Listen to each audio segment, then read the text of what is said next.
Haha! It is time for the juice, and today we are talking about Pagan Absent Gods, a formerly Pagan Online action roleplay game by developer Madhead Games and publisher Wargaming. Its concept showed promise, an ARPG with unique twin-stick controlled combat, and of course, it has multiplayer, cause what would an excellent hack and slash be without multiplayer? I remember having high hopes for this game. It looked so fun, something different but familiar. I recall watching a YouTube video about this by TheLazyPeon, I believe, and after watching the game, I was sure I'd love it. And at first I did, and at first a lot of us did, but this game was never allowed to truly take flight. We'll get to what happened to this game, but for a moment I'd like to talk about what it would be like starting this game for the first time, having just bought it in its current, allegedly final 1.0 state. So, what are the first few hours like? The new player start is slow. It takes about 2 hours of gameplay merely to get all your hub NPCs unlocked. This includes the ability to spec into your skill trees, and you even have to go through this just to get a vendor. Not a shop, mind you. You can only buy potions. If you mouse over the shop button, you'll see a nice coming soon tooltip. Great. Oh, and by the way, this vendor NPC guy is really annoying. Oh, don't be blaming me for this thing. How was I supposed to know there was some crazy demonic crew for the price of one monster there, huh? Oh, just... intention. No, just go away. I will make it up to you, yes? Come back to the Pantheon. I've arranged a gift for you. Jesus. So, within these first 2 hours, you've probably seen the whole gameplay loop, actually.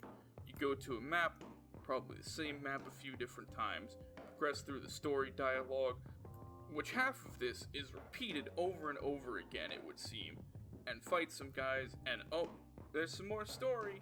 You do really spend a lot of time in the beginning slaying some skeletons, talking to someone, and then slaying more skeletons. The first true boss you even face is a skeleton who totally doesn't look like Leoric from a different game.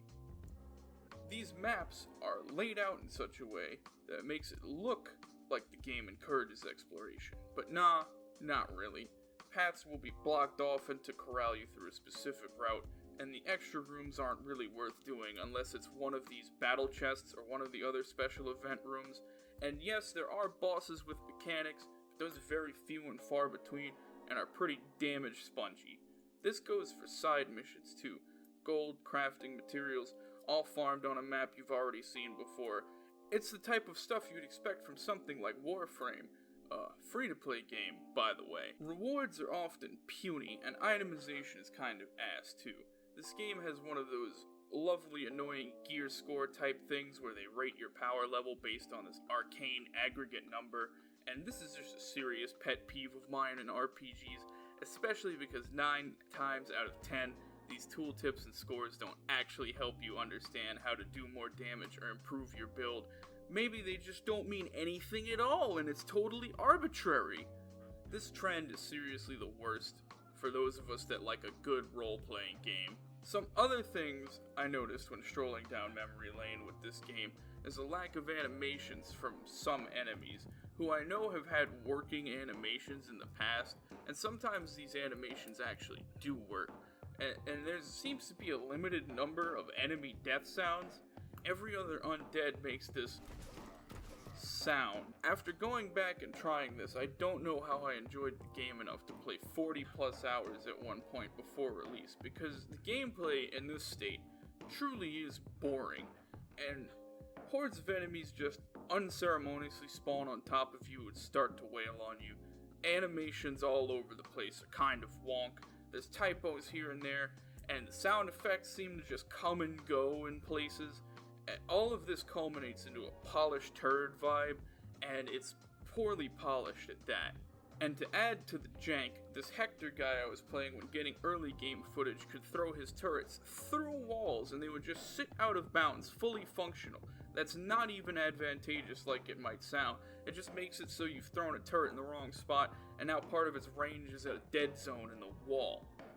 But there are some good things about the game. Professionally produced cutscenes, it's got that. Quality voiceover work, it's got that. The UI is nice, and the game has multiple control schemes. And these are things no other game would brag about. That's just a short list of what's actually good. Now let's get to talking about the online part of Pagan Online, and the developer's epic struggle for co-op. This game released as an early access title in April of 2019, with no online. It's called Pagan Online, with no online. But it's early access, it's okay. This Uros dev dude has addressed our concern in the early access launch post. Then May of 2019 comes along, and now the online in Pagan Online is finally here. Yeah, wait, nope. This is 2-player co-op, strictly for side quests. They make mention of 4-player online and campaign co-op in this post, but that's about it. Co-op in its earliest form was pretty bare bones even. This Steam community post for patch 0.3.0.0 details how they have now added the ability to play some more side quests in co-op, as well as making changing difficulty in co-op possible. Plus, there was no co-op difficulty scaling prior to this, meaning that enemies did not get slightly more powerful or abundant when playing the 2-player only co-op. The tricky part about this game is the updates were actually good and pretty frequent, so it was hard to be mad. They added more functionality and features to co-op within 15 days of introducing it. This is not a bad record for an early access game in my opinion. Oh snap! Now it's June 12th, and we have the announcement of Hero Souls, an improved form of the hero unlock system. Notice there's no mention of multiplayer. Up next is patch 0.4.2, which is just a bug fix update mainly, not even any bug fixes for co-op. And at this point, I recall co-op being dead or inoperable most of the time anyway. The most multiplayer you got was some goon who was probably just a disconnected phantom of a player, AFK in your hub area until you left. And then, suddenly, June 27th, they announced plans to bring the game into version 1.0 with 3 planned big fucking patches, and these were actually nice. BFP number 1 brings us an improved, or proper rather, skill tree, new abilities for every character, crafting and balance changes, and the first new story act to be added since launch. Before this patch, crafting was practically mandatory, as the items it produced were typically more powerful than what you would find on the floor, and because of the way crafting worked, this actually made white items hyper valuable compared to like a legendary or something. And you'll notice with this update as well, no mention of 4-player co-op. On July 25th of 2019, the devs have set the launch date in stone, August 27th. They go on to mention new features being added to the game soon, as well as this lovely YouTube partner program. How great! Get early access to 1.0 if you shill for the game on YouTube. I don't blame those who participated and got their bit of clout out of this. I mainly just blame the devs for putting time and thought into this in the middle of trying to finish the game. Hey, wait a minute! Where is the big fucking patch 2? What's it got in it? We got new endgame missions. We got the addition of Schools of Magic, which reads a lot like a very boring set bonus with added unusual effects from Team Fortress 2 on your character, balance changes, some improvements to legendaries. Oh, and click to move plus controller support, both launched in a primitive state, just like the co-op. Hey, where is it? Hotfixes, devlogs, and AMA come and go as time passes. Let's check out some highlights from the Steam community comments right now. This first complaint we see a lot. No co-op fix? This poor guy was so dedicated, and to me this one's just so funny. 285 hours time play. I'm out for now. Enemy crit damage sucks with an X hard. Master mode level 50. Mobs can do 20 to 60 Ks of damage with one crit hit, and I have 34% crit reduction. My life is 23k. Insta-kill. WTF, this is not Dark Souls, guys. And here's a small-scale internet argument about the controls. You may think the controls are great, but I despised them and bailed on the alpha after a couple of hours. Battlerite and Pagan tried improving their genres in one way most players were already happy with. It's really too bad. WASD is the number one cited reason why people skip the game or leave it early. No, dude. The main reason is no co-op campaign and no 4-player gameplay. The controls are fine, and as you stated, you can play with your fun Diablo controls. You are not nailed to play with WASD if you do not want to, so what is the point of this? Nothing. That is it. You are complaining about something you do not even have to use, but co-op campaign and 4-player multiplayer are not implemented at all. That's a big stinger, by the way. He's right. You are at disadvantage if you use the mouse movement. What is so hard to understand? It is a kludge solution to a real problem. Also, why are you so angry? Is it because there's no one else to play with in this poorly designed and dead game? Oh, shit. August 27th of 2019. Pagan Online has launched. And we have this lovely community post leading with, so why should you buy Pagan Online? Listing thrilling features like controller support, a 60-hour campaign, a roster of 10 characters, skill trees, crafting, endgame, plus skins and pets? Wait, most of this is what you'd expect, right? Like crafting, multiple classes to play, probably a story. It's almost like they have nothing good to say, and there's still no 4-player or campaign co-op. We allow the Wheel of Time to continue spinning, and we find ourselves at October 24th, and finally, campaign co-op. Wow. But it's not 4-player. But hey, they added a pet. Patch 1.1.1 incoming. 4-player co-op. Finally, the game is feature complete and can be its best self. And oh, hey, wait a minute. We've made it to July 7th, 2020. A wonderful day to be surviving in a modern hellscape. And Pagan Online is going to become Pagan Offline. Just short of a year after the game becomes online, and here we are. The game is done, taken offline forever, converted to an unpolished single-player snooze fest. Let's just take a moment to have a laugh at the choice of name change and the new frequently asked questions on the Steam community post. Where will Pagan Absent Gods be available? It will be a Steam exclusive. Will other platforms sell the game? No.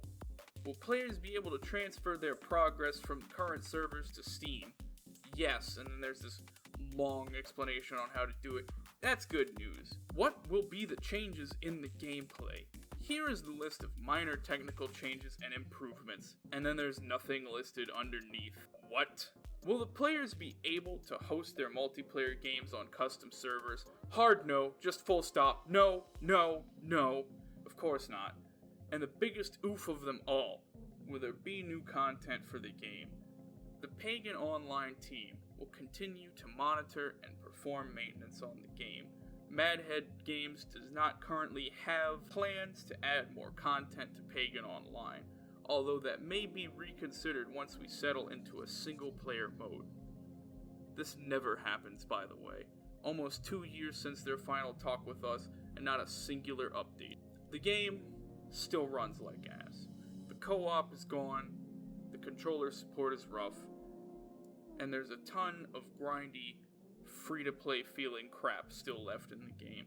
Yeah, they got rid of a bit of it, but the hero shard system and unlocking heroes certainly feels like a free-to-play mechanic. And once you've got your first new character unlocked, they're hardly playable. You'll have to regrind your current level to keep going through the story, or stick to your first choice. This kind of stuff is painless in co-op. At least you got buddies to banter with, or you can just get carried by a high-level friend. But hey, that's gone now. The game now sits in stagnant obscurity for the not worth price of $19.99, exclusively on Steam. All in all, the game had potential, and the devs dropped the ball at every possible turn. Seriously, just go play Diablo 3 or Grim Dawn instead. Don't even try to convince yourself the story is worth it. Let's finish this off with a cruel and ironic thing. The very first Steam community post from the devs, which I had briefly mentioned before. A message from Uros. My name is Uros Banjezovic. I am the creative director of Pagan Online from Madhead Games Studio, which means I am responsible for your gameplay experience. With this post, I want to start the tradition of having knowledge and idea exchanges between you, players, and us, developers. This exchange will take many forms and will be done by several people from Pagan Online team, responsible for different aspects of your experience inside and outside the game. This first post I will dedicate to the first days of early access and a few topics that I've seen emerge in the community. Why early access? Will the game be free to play? And where is the online part? Now there's this little paragraph here of gratefulness. I'm just gonna skip that. We don't need to talk about that. Why early access? Indeed, some of you may ask, you teamed up with Wargaming, a major publisher. Why early access? Here at Madhead Games, we love games, and the hack-and-slash RPG genre in particular.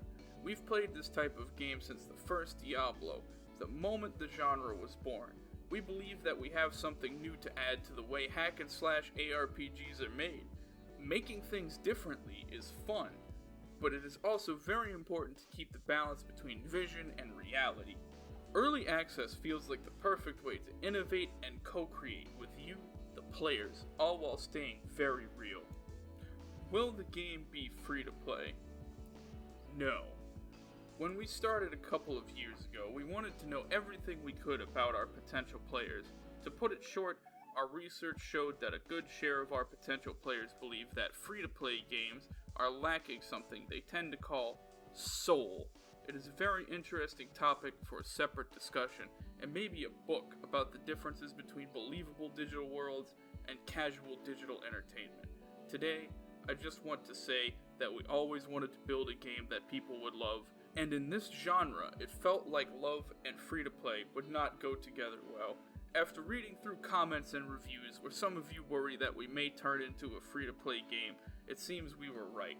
So I just want to assure you here that making Pagan Online a full premium experience, also known as buy-to-play game, was an informed decision.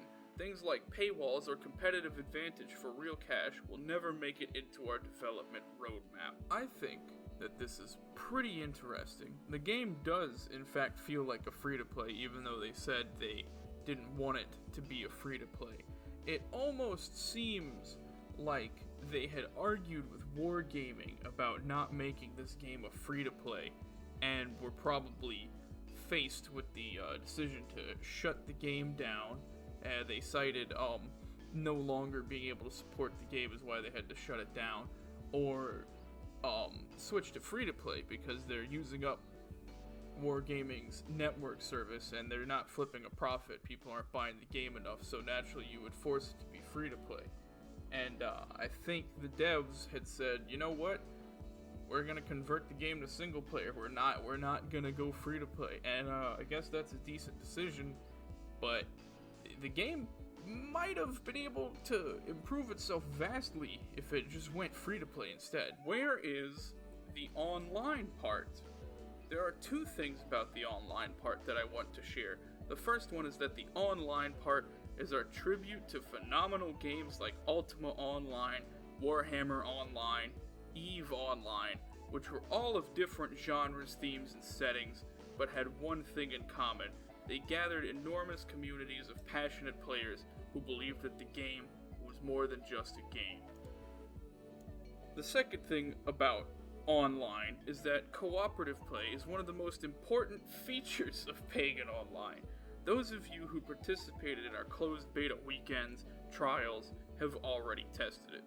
I can't express to you how much I wish co-op was available from the first day of early access, but your experience is more important than our wishes. We need a little bit of time to be sure that co-op is a fun and meaningful experience. We will be adding co-op soon, so keep an eye on patch notes. We have a lot of plans for Pagan Online, new zones, new bosses, new playable characters, and new ways to have fun in game. We will be sharing our plans regularly and listening to your feedback and suggestions very carefully. Expect me and other Madheads to show up on the Steam Community Hub, our official Discord server, and on Reddit with posts and comments. Yeah, so we know how that whole online part panned out. And I really don't know what the service, the bit about Ultima and Warhammer did. Yes, we do know there are other online games. However, I do wish this game could have been completed and shown love it deserves. I hope one day we can see something like this come along again, but be feature complete and truly loved. It's been time for the juice, and thanks for watching.